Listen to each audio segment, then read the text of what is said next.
Shalom, Ovrachot, paz e bênçãos. Tudo bem? A você, amigo, amiga, aluno, aluna, chegamos no final do nosso estudo do Pentateuco, culminando sobre o livro de Deuteronômio. Nesta ocasião, falaremos sobre o título do livro, as principais contribuições, o propósito do livro, a sua estrutura e a teologia apresentada.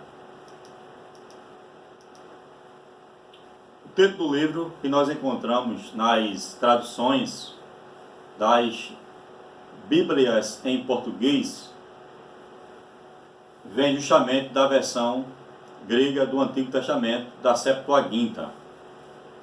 Deuteronomion. Então nós temos a junção de dois vocábulos gregos, deuteróis, que significa segunda, e nomos, tradição e costume. Só uma informação adicional para vocês. Esta primeira escrita aqui grega, que é a chamada minúscula, ela foi mais utilizada a partir do século VI depois de Cristo. E a escrita uncial, ou a chamada maiúscula, já era utilizada antes desse período, século IV aproximadamente, depois de Cristo, era mais utilizada. Os primeiros manuscritos do Novo Testamento, ele foi justamente escrito com esta escrita aqui da língua grega, a uncial. Mas, continuando aqui a nossa exposição, do vocábulo nomos,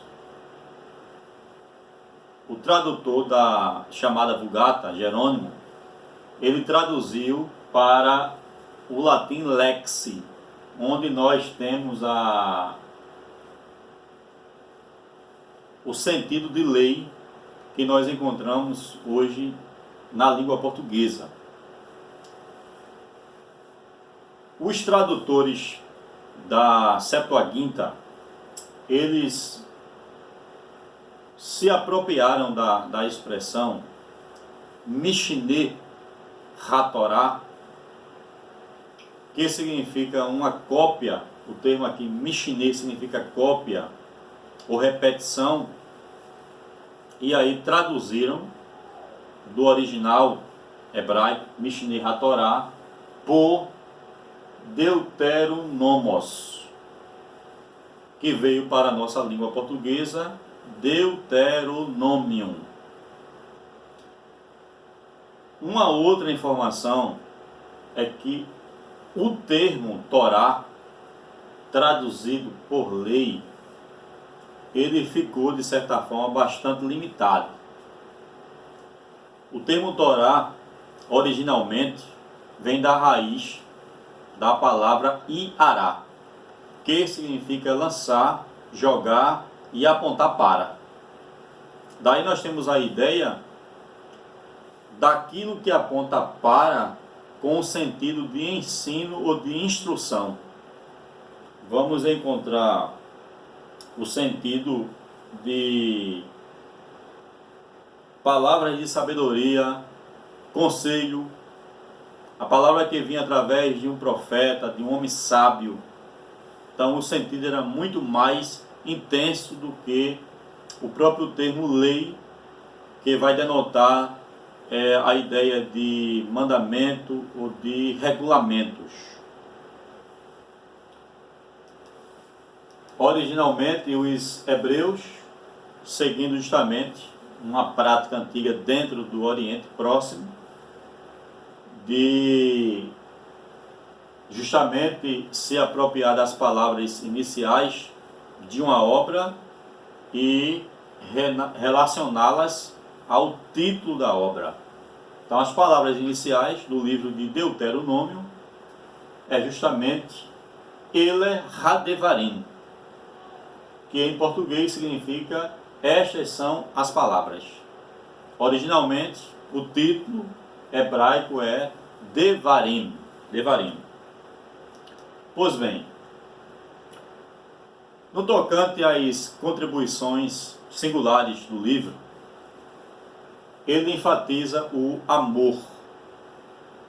12 vezes é dito sobre a necessidade do homem amar a Deus. 5 vezes Deus amar a Israel. E uma vez de Israel amar o estrangeiro. Logo, percebemos que a tônica, não é, amar, constitui-se um 10º mandamento.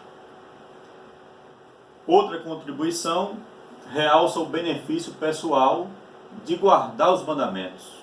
Você pode conferir lendo Deuteronômio capítulo 4, versículo 40. Que nós encontramos aqui a seguinte expressão: para que te vá bem. Então todos os mandamentos que são retratados no livro do Deuteronômio, eles são mostrados de uma forma lógica. Então, por que praticar a pena capital, a morte, em algumas circunstâncias? É mostrado que seria para eliminar o mal. Outra contribuição expressa uma forte preocupação pelos necessitados, pelas viúvas, pelos órfãos, pelo estrangeiro. Assunto este que ele é mencionado ligeiramente em Êxodo. No livro de Deuteronômio foi incorporado uma seção especial sobre os direitos humanos. Está lá no capítulo 23 ao capítulo 25. O propósito do livro era preparar a nova geração de Israel para viver em Canaã mediante a reafirmação da lei sinaítica. A primeira geração foi destruída em função da sua desobediência, ingratidão e quebra do pacto. Uma outra informação que temos sobre a questão do propósito é que, uma vez que Moisés não teve a permissão de liderar o povo na nova terra, isso é mostrado em Deuteronômio capítulo 1, versículo 37. Também o Senhor se indignou contra mim por causa de vós, dizendo: também tu lá não entrarás. Versículo 38 do capítulo 1. Josué, filho de Num, que está diante de ti, ele ali entrará, fortalece-o, porque ele a fará herdar a Israel.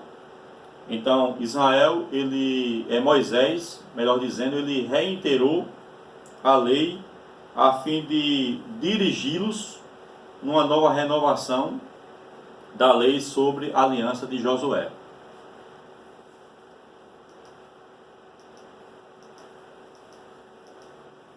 A estrutura apresentada de uma forma bastante condensada, o livro ele é dividido através de 4 discursos de Moisés, onde o último discurso nós vamos justamente situar a despedida e a morte de Moisés. Capítulo 1, versículo 4 ao capítulo 4, apresenta um resumo histórico da jornada do povo desde do Monte Sinai, frisando as consequências da incredulidade, desobediência da geração que morreu no deserto, a primeira geração, sem alcançar a terra prometida. Ao mesmo tempo, esses capítulos, eles relembram os israelitas o poder de Deus em cuidar deles, dando-lhes vitórias contra vários adversários fortes que ocupavam na terra em que eles estavam atravessando no final da jornada. O capítulo 5 ao capítulo 26 registram o segundo e maior discurso,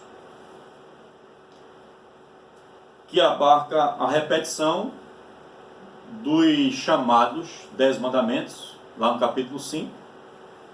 Os judeus preferem denominar não de 10 mandamentos, e sim de 10 palavras, visto que para os judeus os mandamentos eles constituem em 613 mandamentos, chamados de mitzvot, que é justamente o plural de mitzvah.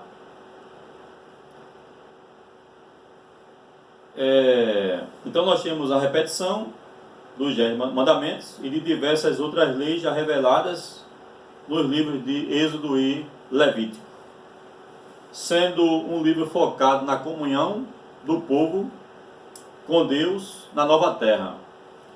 Há uma grande ênfase à questão da santidade, não é?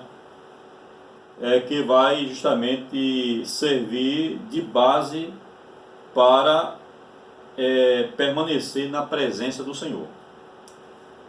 Os capítulos 27 a 30 relatam o terceiro discurso, não é?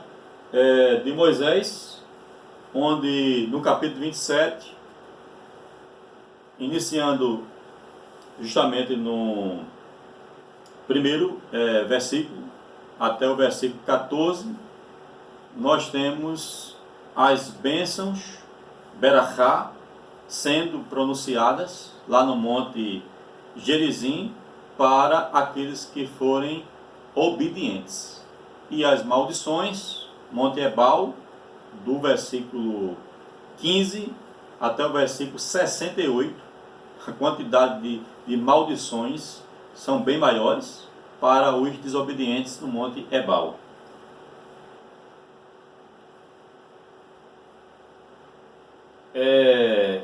Foram bem resumidas nas palavras desafiadoras que estão registradas no capítulo 30, versículo 15. Vê que proponho hoje a vida e o bem, a morte e o mal.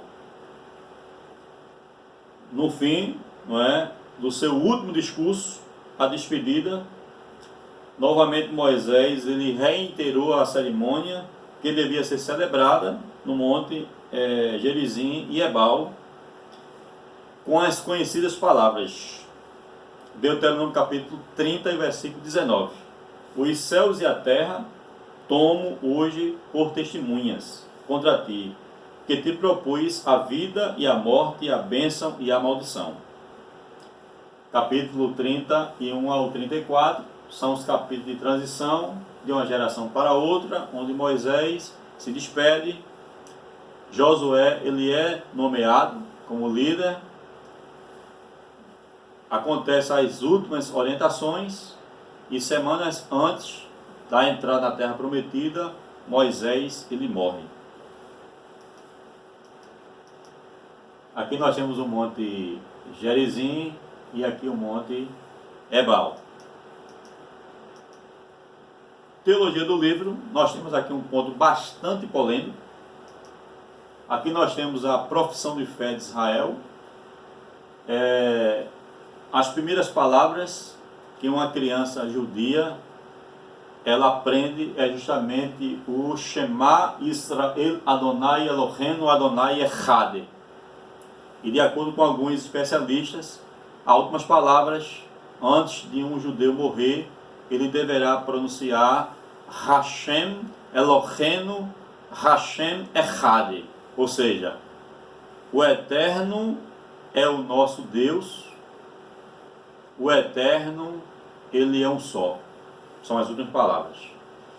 Mas, como vocês bem podem observar aqui, a primeira palavra da confissão Shema, a última letra, que é o Ain, ela é maior do que as demais. E a última letra da última palavra é Hade, que é um, também é maior do que as outras letras. De modo que um exegeta percebeu que esta primeira letra, o Ain, justamente com o Dalet, forma a palavra Ed, que significa testemunho. Então, na concepção deste exegeta, é como se o judeu, ao pronunciar o Shema, ele tivesse como uma testemunha de que o Eterno, ele é único.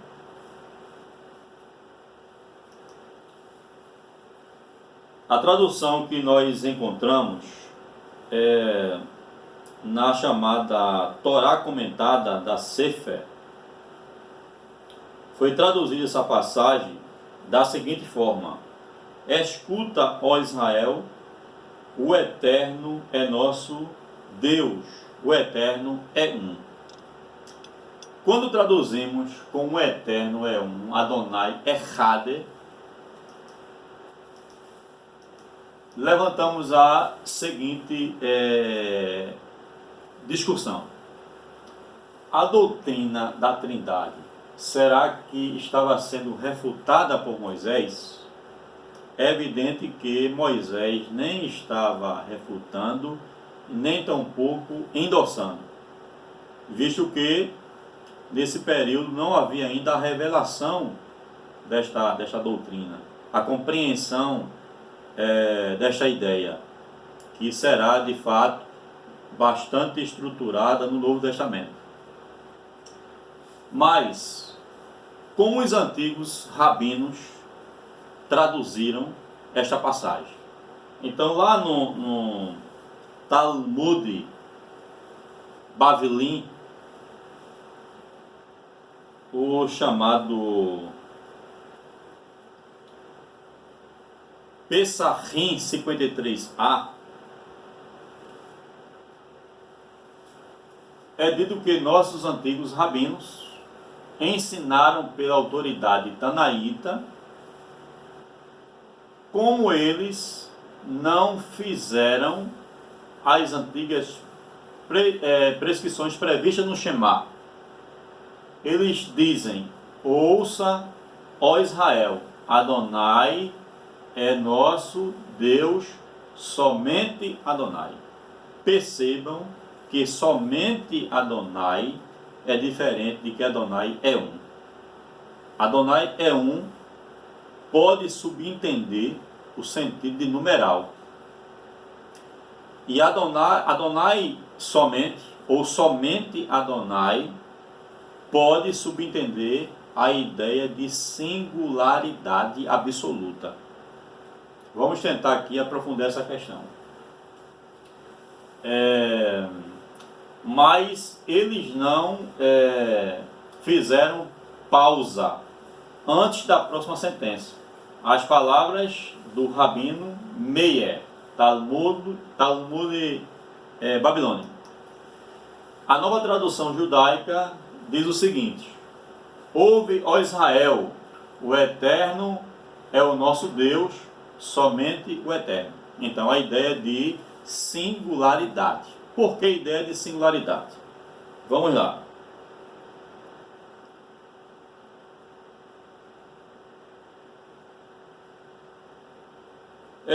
Seu Deus, né, era um Deus único e sem igual, sem paralelo, que jamais poderia ser igualado,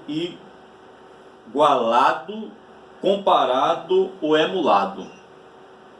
Esse versículo parece, ter sido um antídoto, ou melhor, uma vacina, contra o chamado sincretismo que infestava Canaã, a Mesopotâmia, o Egito, de modo genérico.